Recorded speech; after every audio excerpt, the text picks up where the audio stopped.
നമസ്കാരം R P.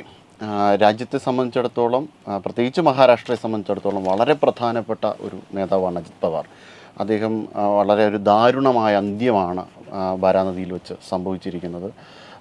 സുരക്ഷിതമല്ലാത്ത ഉയരത്തിലും വേഗത്തിലും അത്തരമൊരു വേഗത്തിലോ ഉയരത്തിലോ ഈ രീതിയിലൊരു ലാൻഡിങ് നടത്താറില്ല. സാധാരണഗതിയിൽ VIP-കൾ ഉണ്ടായിരിക്കുന്ന സമയത്ത് ഇതിനെയൊക്കെ മാറ്റിവെച്ചുകൊണ്ട് മറികടന്നുകൊണ്ടാണ് ഇത്തരത്തിലുള്ള ലാൻഡിങ് നടന്നത്. എന്തെങ്കിലും തരത്തിലുള്ള അട്ടിമറികൾ നടന്നിട്ടുണ്ടോ എന്നതിൻ്റെ പേരിൽ ഇപ്പോൾ അന്വേഷണം നടക്കുന്നുണ്ട്. അപ്പോൾ രാഷ്ട്രീയ പശ്ചാത്തലമൊക്കെ വെച്ചിട്ട് നമുക്ക് എന്താണ് ഇതിനെക്കുറിച്ച് പറയാൻ പറ്റുക? ഇല്ല, ഇതിൽ ഇപ്പോൾ ഈ പറയുന്ന എല്ലാ പോസിബിലിറ്റീസും ഓപ്പണാണ്. ഇതൊന്നും നടന്നിട്ടില്ല എന്ന് നമുക്ക് പറയാൻ പറ്റില്ല. കാരണം ഈ ഒരു അപകടം നടന്ന് ഇത്രയും വലിയൊരു ദാരുണമായ സംഭവം നടന്നിട്ട് മണിക്കൂറുകൾ മാത്രമേ ആയിട്ടുള്ളൂ. തീർച്ചയായിട്ടും അജിത് പവാറിനെ പോലെ ഇത്രയും സീനിയറായ അദ്ദേഹം മഹാരാഷ്ട്ര എന്ന് പറയുന്ന വളരെ പ്രധാനപ്പെട്ട സംസ്ഥാനത്തിൻ്റെ ഉപമുഖ്യമന്ത്രിയാണ്, ചെറിയ രാഷ്ട്രീയ നേതാവൊന്നുമല്ല. അപ്പോൾ അദ്ദേഹത്തെ വെച്ചുകൊണ്ട് അദ്ദേഹം യാത്രക്കാരനായ ഒരു വിമാനമാണ് തകർന്നത്. പക്ഷേ ഹരി പറയുമ്പോൾ ഇതെന്തിനിങ്ങനെ ഒരു സുരക്ഷിതമല്ലാത്ത ലാൻഡിങ്ങിന് ശ്രമിച്ചു എന്ന ഒരു ചോദ്യം വരുമ്പോൾ ശരിക്കും ലാൻഡിങ്ങിന് ശ്രമിച്ചതാണോ, അതോ ഫുൾ കൺട്രോൾ നഷ്ടപ്പെട്ട് കഴിഞ്ഞാൽ തീർച്ചയായിട്ടും വിമാനം താഴേക്കാണല്ലോ പതിക്കുക, അങ്ങനെ പതിച്ചതാണോ? കാരണം അതിൻ്റെ വേഗമൊക്കെ കാണുമ്പോൾ നമുക്ക് തോന്നുക എന്തായാലും ഒരു ക്രാഷ് ലാൻഡിങ്ങിന് പോലും ശ്രമിക്കുകയല്ല, അത് വീഴുന്നു എന്നാണ് നമുക്ക് തോന്നിയത്. ഇതിൻ്റെയൊക്കെ അന്വേഷണം നടക്കുമ്പോഴേ പറയാൻ പറ്റുള്ളൂ, നമ്മളാരും ഇതിനകത്ത് എക്സ്പേർട്സ് അല്ല. പക്ഷേ തീർച്ചയായിട്ടും അതിദാരുണമായ ഒരു സംഭവമാണ്. എന്തായാലും എന്തോ കുഴപ്പം ഉണ്ടായിട്ടുണ്ട്, അക്കാര്യത്തിൽ യാതൊരു സംശയമില്ല. കാരണം ഈ വിമാനങ്ങൾ ഇപ്പം ബാരാമതിയിലെ അദ്ദേഹത്തിൻ്റെ ജന്മസ്ഥലമാണ് അജിത് പവാറിൻ്റെ. അദ്ദേഹം അവിടെ പോകുന്ന ആളാണ്, സ്ഥിരമായി പോകുന്ന ആളാണ്, എപ്പോഴും ബാരാമതിയുമായിട്ട് കണക്റ്റഡാണ്. അദ്ദേഹത്തിൻ്റെ രാഷ്ട്രീയ പ്രവർത്തനം സ്ഥിരമായിട്ട് ഉപയോഗിക്കുന്ന എയർ സ്ട്രിപ്പാണ് ഇത്. എയർപോർട്ടും അല്ല, എയർ സ്ട്രിപ്പാണ്. അപ്പോൾ ആ എയർ സ്ട്രിപ്പാണ്. ഒരുപക്ഷെ ഈ വിമാനം തന്നെ അദ്ദേഹം നിരവധി തവണ ഉപയോഗിച്ചിട്ടുള്ളതാണ്. ഈ വിമാനത്തിന് നേരത്തെ ഇതുപോലെ ഒരു അപകടം സംഭവിച്ചതിൻ്റെ ഒരു ഹിസ്റ്ററി ഉണ്ട് എന്ന് ആരോ പറയുന്നത് കേട്ടു. അപ്പോൾ ഇതെല്ലാം വെച്ച് നോക്കുമ്പോൾ കൃത്യമായ പരിശോധന നടക്കാതെ കൃത്യമായ എല്ലാ അർത്ഥത്തിലുമുള്ള സുരക്ഷാ ക്രമീകരണങ്ങളില്ലാതെയാണോ ഇദ്ദേഹത്തെ ഈ വിമാനത്തിൽ കൊണ്ടുപോയത് എന്നുള്ള ഒരു സംശയം നമുക്ക് എല്ലാവർക്കും ഉണ്ടാവും. അത് തീർച്ചയായിട്ടും അങ്ങനെ തന്നെ സംഭവിച്ചിട്ടുണ്ട്. എവിടോ ഗുരുതരമായ പിഴവ് സംഭവിക്കാതെ ഇങ്ങനെ ഒരു അപകടം സംഭവിക്കില്ല, ഇല്ലേ? തീർച്ചയായിട്ടും. അപ്പോൾ അത് അന്വേഷിക്കേണ്ടതാണ്. എന്തായാലും അത് രാജ്യത്തിനൊരു വലിയ ആഘാതമാണ്. 7 തവണ ബാരാനദിയിൽ നിന്ന് MLA ആയ ബാരാമതിയിൽ നിന്ന് MLA ആയി സ്ഥിരമായി പോകുന്ന സ്ഥലം. അന്നും ഇപ്പോൾ ഇന്നാണെങ്കിലും അദ്ദേഹം ഇന്ന് വൈകുന്നേരം 3 പരിപാടിയിലോ മറ്റോ പങ്കെടുക്കാൻ വേണ്ടിയാണ് അവിടെ എത്തുന്നത്. അപ്പോൾ എല്ലാ അർത്ഥത്തിലും അദ്ദേഹം ഇങ്ങനെ അദ്ദേഹത്തിൻ്റെ ഒരു പൊളിറ്റിക്കൽ കരിയറിൻ്റെ പീക്കിലെത്തി നിൽക്കുന്ന സമയത്താണ് അദ്ദേഹത്തിൻ്റെ ഈ ഒരു കോൺട്രവേഴ്സീസ് ധാരാളം ഉള്ള ഒരു നേതാവാണ് അദ്ദേഹം, അതിനകത്ത് യാതൊരു സംശയമില്ല. പക്ഷേ അദ്ദേഹത്തിൻ്റെ മഹാരാഷ്ട്രയുടെ ഉപമുഖ്യമന്ത്രിയായി നിൽക്കുന്ന സമയത്താണ് ഈ ഒരു വലിയ അപകടം സംഭവിച്ചതെന്നുള്ളത് ഞെട്ടിപ്പിക്കുന്നതാണ്. തീരാത്ത നഷ്ടവും തന്നെ. വളരെ വേഗത്തിൽ, ഇതിൻ്റെ ഒരു പ്രത്യേകത പറയുന്നത് വളരെ വേഗത്തിൽ തീരുമാനങ്ങൾ എടുക്കാൻ, അതായത് രാവിലെ 7 മണിക്ക് തന്നെ ഉദ്യോഗസ്ഥരുമായിട്ട് മീറ്റിംഗ് കൂടിക്കൊണ്ട് എന്ത് ചെയ്യാൻ പറ്റും, വളരെ നിർണായകമായ തീരുമാനങ്ങൾ വളരെ സ്പീഡായിട്ട് എടുത്തില്ലെങ്കിൽ പെട്ടെന്ന് തന്നെ ചടുലമായി തന്നെ അതിനെതിരെ നടപടികൾ എടുക്കുന്നു. അത്തരത്തിൽ 5 തവണ ഉപമുഖ്യമന്ത്രിയായി. ഇപ്പോൾ 2023 അദ്ദേഹത്തിൻ്റെ നീക്കം, ശരത് പവാറിനെതിരെയുള്ള ഒരു നീക്കം തന്നെ ഏറ്റവും ശക്തമായ രീതിയിൽ വളരെ രാഷ്ട്രീയ ചാണക്യൻ ഒരേ സമയം. കാരണം ശരിക്കും ഒരു രാഷ്ട്രീയ ചാണക്യനായിരുന്നു. ഇപ്പം ഹരി പറഞ്ഞ വളരെ കറക്റ്റാണ്. രാവിലെ 6 തൊട്ട് രാത്രി വരെ വർക്ക് ചെയ്യുന്ന ആളാണ്. ഇപ്പോൾ പ്രധാനമന്ത്രി നരേന്ദ്രമോദിയിലൊക്കെ നമ്മൾ കാണുന്ന ആ ഒരു ഇതുണ്ടല്ലോ, ഉദ്യോഗസ്ഥന്മാരുമായിട്ടുള്ള ചർച്ചകൾ, പൊളിറ്റിക്കൽ മീറ്റിങ്സ്, ജനസമ്പർക്കം, ഇതെല്ലാം ഒരുമിച്ച് കൊണ്ടുപോവുക. അത് എല്ലാ നേതാക്കന്മാർക്കും ഉള്ള ഒരു കാര്യമല്ല. വിശ്രമിക്കുന്നതിനുള്ള കൃത്യമായ സമയമൊക്കെ മാറ്റി വെച്ചിട്ടാണ് ബാക്കി സമയത്ത് രാഷ്ട്രീയ പ്രവർത്തനം നടത്തുന്ന പലരും. പക്ഷേ ഇതങ്ങനെയുള്ള ഒരാളായിരുന്നില്ല. വളരെ കൃത്യമായി അദ്ദേഹത്തിൻ്റെ രാഷ്ട്രീയ നീക്കങ്ങൾ പലരും ആത്മഹത്യാപരമെന്നൊക്കെ പറഞ്ഞ് വിശേഷിപ്പിച്ചിട്ടുണ്ട്. ശരത് പവാറാണ് അദ്ദേഹത്തിൻ്റെ പൊളിറ്റിക്കൽ മെൻറ്റർ, അദ്ദേഹത്തിൻ്റെ അടുത്ത ബന്ധുവാണ്, അമ്മാവനാണെന്നൊക്കെ പറഞ്ഞാലും അദ്ദേഹത്തിൻ്റെ പൊളിറ്റിക്കൽ മെൻറ്റർ കൂടിയാണ്. ആ ശരത് പവാർ എന്ന മഹാരാഷ്ട്ര പൊളിറ്റിക്സിലെ അധികായനെതിരെ നേരിട്ട് ഫൈറ്റ് ചെയ്യുകയും അദ്ദേഹത്തെ നിന്ന് NCP എന്ന് പറയുന്ന പാർട്ടി പിളർത്തുകയും ഒക്കെ ചെയ്യുക എന്ന് പറയുന്നത് ഒരു ഭയങ്കര പൊളിറ്റിക്കൽ റിസ്ക് എടുത്ത മനുഷ്യനാണ്.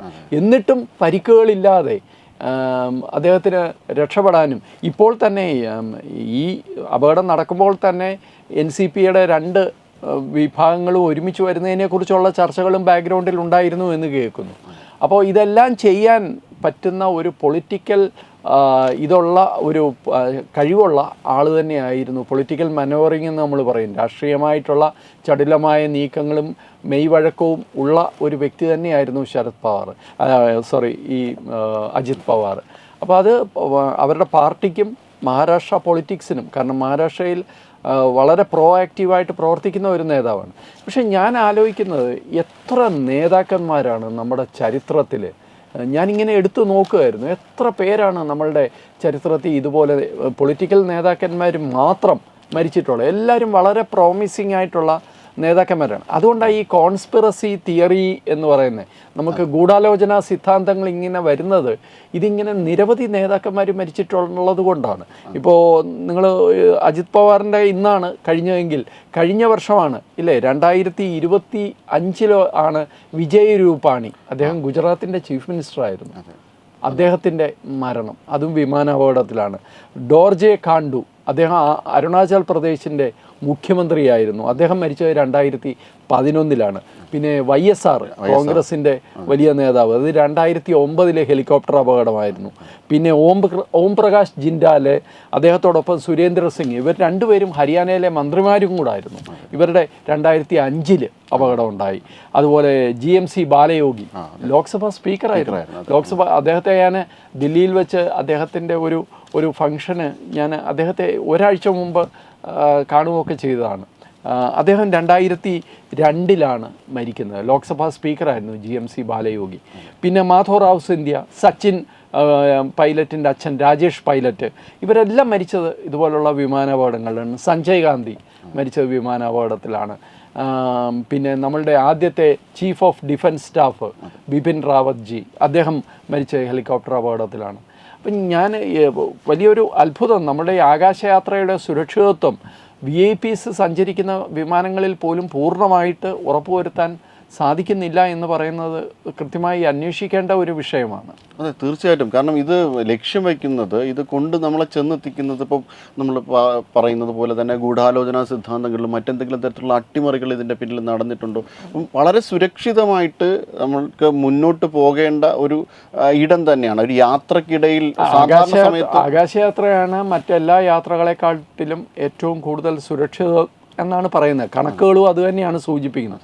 അപ്പോൾ ഈ നേതാക്കന്മാർക്ക് മാത്രം, ഇങ്ങനെ നിരവധി നേതാക്കന്മാർക്ക് ഇത് സംഭവിക്കുമ്പോൾ ഒന്ന് ഇരുന്ന് ചിന്തിക്കേണ്ട കാര്യമല്ലേ എന്ന് സംശയം തോന്നുന്നതിൽ തെറ്റൊന്നുമില്ല. തീർച്ചയായിട്ടും അന്വേഷണം ആ ദിശയിലേക്ക് പോകുമെന്ന് തന്നെയാണ് ഞാൻ വിശ്വസിക്കുന്നത്. പിന്നെ ഇദ്ദേഹത്തിൻ്റെ മരണം ഒരു എനിക്ക് തോന്നുന്ന ഹരി, അതൊരു രാഷ്ട്രീയ ഇമ്പാക്റ്റും വലുതായിരിക്കും ഇല്ലേ? തീർച്ചയായിട്ടും മഹാരാഷ്ട്രയെ സംബന്ധിച്ച് വലിയ രീതിയിലുള്ള പൊളിറ്റിക്കൽ ഇമ്പാക്റ്റ്. കാരണം 2023 അദ്ദേഹത്തിൻ്റെ ആ മഹാസഖ്യത്തിൻ്റെ ഒരു പൊളിച്ചടുക്കിക്കൊണ്ട് അദ്ദേഹം BJPയിലേക്ക് വരുന്നു. യഥാർത്ഥ NCP അദ്ദേഹമാണ് എന്ന്. അല്ലെ, ശരിക്കും NCPയുടെ ലോഗോയും പേരും ഇപ്പോഴും അജിത് പവാറിനല്ല. അപ്പോൾ അത്തരത്തിൽ ഒരു വലിയ നീക്കം നടത്തുന്നു.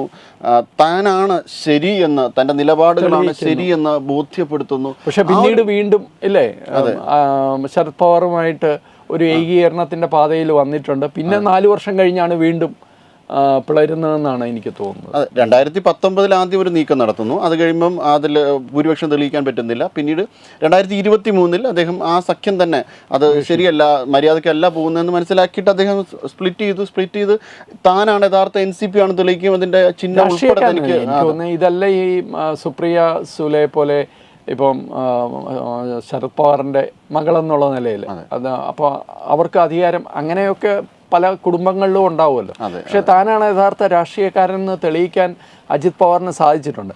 പ്രശ്നം അതല്ല. ഇപ്പോൾ അജിത് പവാർ പോയി കഴിയുമ്പോൾ അദ്ദേഹം രംഗം ഒഴിഞ്ഞു. ഇനി ആര് ആ വാക്യൂം ഇത് ചെയ്യുമെന്നുള്ള. രോഹിത് പവാർ എന്ന് പറഞ്ഞ അജിത് പവാറിൻ്റെ ഒരു അനന്തരവനുണ്ട്, ഇപ്പോൾ MLA ഒക്കെയാണ്. പക്ഷേ അയാൾ ഈ പൊളിറ്റിക്സിൽ ആ ഒരു ലെവലിലേക്ക് ഉയർന്നിട്ടില്ല, അല്ലെങ്കിൽ വളർന്നിട്ടില്ല. അപ്പോൾ അത് NCPയിൽ ഇനി ആരായിരിക്കും അടുത്ത മഹാരാഷ്ട്ര? എന്തായാലും NCPക്കാണ് ഉപമുഖ്യമന്ത്രി സ്ഥാനം ഇല്ലേ, ഫഡ്നവീസ് മന്ത്രിസഭയിൽ. അതാരായിരിക്കും എന്നുള്ള ഒരു വലിയ ചോദ്യം NCPയിൽ തന്നെ ഉയരുന്നുണ്ട്. അത് മഹാരാഷ്ട്ര രാഷ്ട്രീയത്തിൽ ഉയരുന്നുണ്ട്. എന്തായാലും മഹാരാഷ്ട്ര പൊളിറ്റിക്സിനെ പിടിച്ചുകുലുക്കിയ ഒരു അപകടമാണ് ഇന്ന് രാവിലെ നടന്നത്. ഫലപ്രദമായ, അതെ തീർച്ചയായും ഫലപ്രദമായ ഒരു അന്വേഷണം നടക്കട്ടെ. എങ്കിലും ഇത്തരത്തിലുള്ള അപകടങ്ങൾ ഒഴിവാകട്ടെ എന്ന് പ്രാർത്ഥിക്കാം. നമസ്കാരം. Brought you by Kerala AIDS control society. HIV AIDS സംബന്ധമായ സംശയങ്ങൾക്ക് 1097 എന്ന 24 മണിക്കൂറും പ്രവർത്തിക്കുന്ന ടോൾ ഫ്രീ നമ്പറിലേക്ക് വിളിക്കുക. വാട്സാപ്പിലും ഫേസ്ബുക്കിലും ഒക്കെ സ്റ്റാറ്റസ് അപ്ഡേറ്റ് ചെയ്യാറുണ്ടല്ലോ. HIV സ്റ്റാറ്റസോ HIV പിടിപെടാനുള്ള സാഹചര്യങ്ങളിൽ കൂടി അറിഞ്ഞോ അറിയാതെയോ കടന്നു പോയിട്ടുണ്ടാവാം. എന്ത് തന്നെയായാലും മുൻകൂട്ടി പരിശോധിച്ച് HIV സ്റ്റാറ്റസ് അറിയൂ. സൗജന്യ HIV പരിശോധനയും കൗൺസിലിങ്ങും ആരോഗ്യ കേന്ദ്രങ്ങളിൽ പ്രവർത്തിക്കുന്ന ICTC അഥവാ ജ്യോതിസ് കേന്ദ്രങ്ങളെ സമീപിക്കുക. നിങ്ങളുടെ സ്റ്റാറ്റസ് എന്തായാലും വിവരങ്ങൾ രഹസ്യമായി സൂക്ഷിക്കുന്നതായിരിക്കും.